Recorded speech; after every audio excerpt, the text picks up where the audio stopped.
This is the United States of America, and the government can't intrude in worship. We have the right to assemble before God.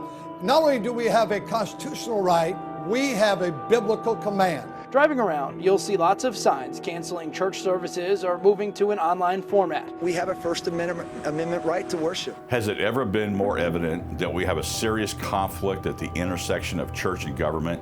Why is it that the church has had such little influence on our own government in our own country? I believe we have some of the answers. A major pastor of a large city shared a story at one point that he had confronted a political leader who he knew well about an issue. And this political leader told him straight up, "Pastor, I don't care what you think. It doesn't matter to me, because the pastors who think like you aren't organized, you don't stay together, and your people don't vote." That, in a nutshell, describes why so many of our political leaders on both sides of the aisle do not have respect for the views of the church.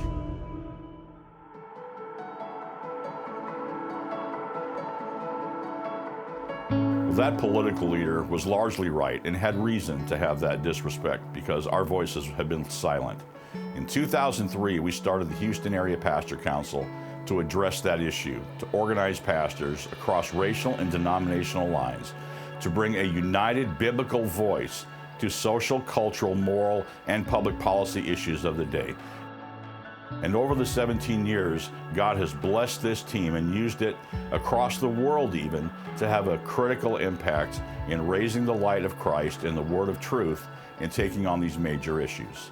The nominees for Best Documentary are A Time to Stand.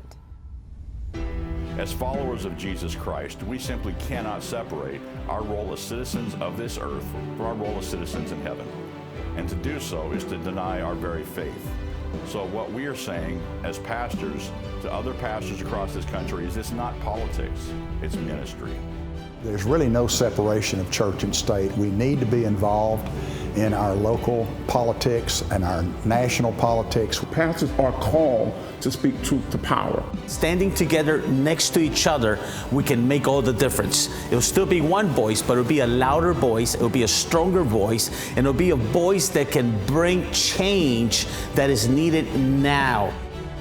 We are calling on pastors all across America in every city to do what we've done in Houston and now throughout Texas and throughout the country in growing numbers of city teams of pastors, organize across racial and denominational lines, every color, every corner, to stand and speak on the Word of God to these issues of the day.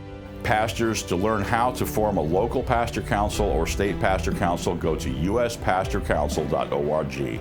That's uspastorcouncil.org. And for non-pastors who want to learn how to support this ministry, also go to uspastorcouncil.org to stand with us and help us unite pastors all across this country to be the light of Christ in this hour. Pastors, now is the time.